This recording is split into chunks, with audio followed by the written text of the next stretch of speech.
আসসালামু আলাইকুম। আজকে আলোচনা করব ইসরায়েলের প্রধানমন্ত্রী এবং আমেরিকার প্রধানমন্ত্রী, এই দুই দেশের দুই প্রধানমন্ত্রী বেনিয়ামিন নেতানিয়াহু এবং আমেরিকার যে প্রধানমন্ত্রী মিস্টার ডোনাল্ড ট্রাম্প। এই দুই বন্ধুত্বের মাঝে কিন্তু এখন ফাটল ধরছে, তাদের সাথে কিন্তু এখন বাকবিতণ্ডা চলতেছে। তো এই বিষয়ে বিস্তারিত আলোচনা করব।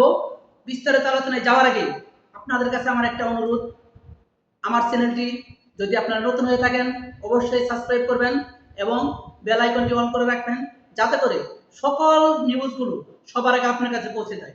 তো এখন মূল আলোচনায় আসি। আপনারা জানেন ইতিমধ্যে আমেরিকা এবং ইরান এই দুই দেশ কিন্তু যুদ্ধবিরতিতে কিন্তু তারা কিন্তু চুক্তিতে একটা স্বাক্ষর করে।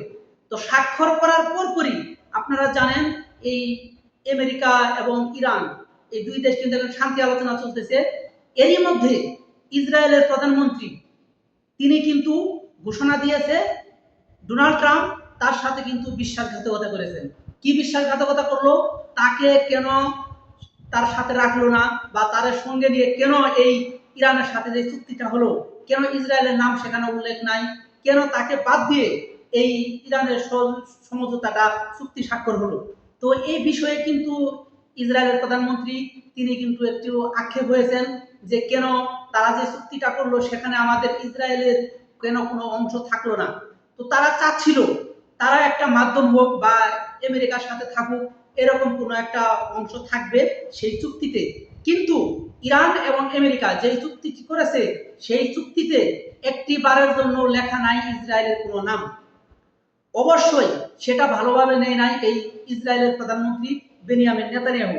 তিনি বারবার বলে আসতেছে যে আমেরিকার প্রেসিডেন্ট ডোনাল্ড ট্রাম্প তিনি আমার সাথে বিশ্বাসঘাতকতা করেছেন। এবং এই যে যে তিনি এইভাবে বক্তব্য রাখতেছে, এই বক্তব্য রাখার পর পরবর্তীতে মার্কিন যেই সংবাদ মাধ্যম রয়েছে, মার্কিন ভাইস প্রেসিডেন্ট জেডি ভান্স তিনি কিন্তু জানিয়ে দিয়েছেন ইসরায়েলের প্রধানমন্ত্রী বেনিয়ামিন নেতানিয়াহু উপলক্ষে। তিনি যেটা জানিয়েছেন যে আপনি আমাদের এই আমেরিকার বিপক্ষে সরাসরি এমন ভাবে কোনো আগ্রাসী বক্তব্য রাখবেন না। পরবর্তীতে আপনার আপনার যেই ইসরায়েলের যেই যুদ্ধ ক্ষমতা বা আপনার যে সামরিক বাহিনী বা সামরিক ক্ষমতা 2/3 কিন্তু আমাদের এই আমেরিকা থেকে নেওয়া। আমরা সহযোগিতা করার পরই আপনার এই ইসরায়েল কিন্তু অন্যান্য দেশের সাথে কিন্তু যুদ্ধ করতে সক্ষম হয়। তো আপনার এটা মনে রাখতে হবে, আমেরিকা ছাড়া আপনি আপনার টিকে থাকা দায় হবে এই ইসরায়েলের।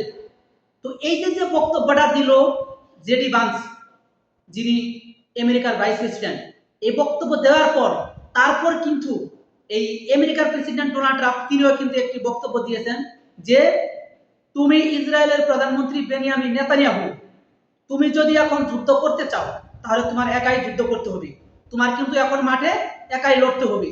এই যে দেখেন এখন ডোনাল্ড ট্রাম্পের যে আগের যে বক্তব্য এখনকার যে বক্তব্য, কত ডিফারেন্স দেখেন। এই ডোনাল্ড ট্রাম্প কিন্তু এক সময় বলেছে ইসরায়েল তুমি যে কোনো যুদ্ধ করো, যে কোনো কিছু করো না কেন, তোমার সাথে আমেরিকা সবসময় বন্ধু হিসেবে পাশে থাকবে। তো এখন আপনারা জানেন এই ইরান দীর্ঘদিন আমেরিকার সাথে ইসরায়েলের সাথে এই যে যে যুদ্ধটা করলো, আমেরিকা বুঝে গেছে যে ইরানের সাথে যুদ্ধ করে আর আমাদের লাভ নেই। বাধ্য হয়ে কিন্তু আমেরিকা কিন্তু ইরানের সাথে সমঝোতায় আসলো। ইসরায়েল চাচ্ছে না কোনোভাবেই ইরানের সাথে সমঝোতায় আসুক। তিনি বিভিন্নভাবে কিন্তু এই ইরান আমেরিকার এই চুক্তিটা বাতিল করার জন্য বিভিন্ন কৌশলে কিন্তু তিনি পদক্ষেপ নিয়েছেন, কিন্তু সেটা ব্যর্থ হয়েছে।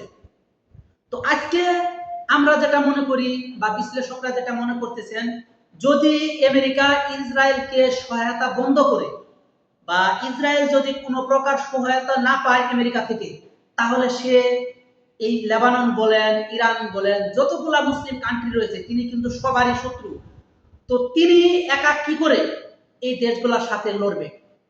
তো আলোচনা হলো আজকে আমেরিকা ছাড়া ইসরায়েল কোনোভাবেই টিকতে পারবে না। এই ইসরায়েলকে যদি শায়েস্তা করতে হয় একমাত্র ইরান একাই যথেষ্ট, আর কোনো রাষ্ট্র লাগবে না। এই ইরানের কিন্তু প্রক্সি গ্রুপ রয়েছে, এই বিভিন্ন যে সংগঠনগুলো রয়েছে, হিজবুল্লাহ রয়েছে, ওদিকে হাউথিরা রয়েছে, হামাস রয়েছে, এই যে যে বিভিন্ন জায়গায় যে তার প্রক্সি গ্রুপরা রয়েছে, এই প্রক্সি গ্রুপ ছাড়াই ইসরায়েলকে ধূলিসাৎ করে দিতে পারবে ইরানের এই যে সক্ষমতা রয়েছে।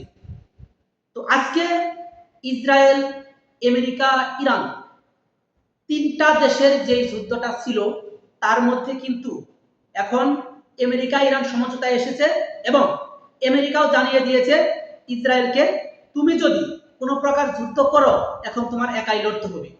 তো এই দিক দিয়ে কিন্তু বেনিয়ামিন নেতানিয়াহু তিনি কিন্তু অনেকটাই চাপে পড়ে গিয়েছে। আমরা যারা জনগণ রয়েছি, আমরা বাংলাদেশি বলেন, ইন্ডিয়া বলেন, পাকিস্তান বলেন, সারা বিশ্বের মানুষ বলেন, আমরা সবাই চাই এই ইসরায়েল, আমেরিকা, ইরান তারা শান্তির পথে আসুক। আজকে এ পর্যন্তই। সবাই সুস্থ থাকবেন, ভালো থাকবেন। আল্লাহ হাফেজ।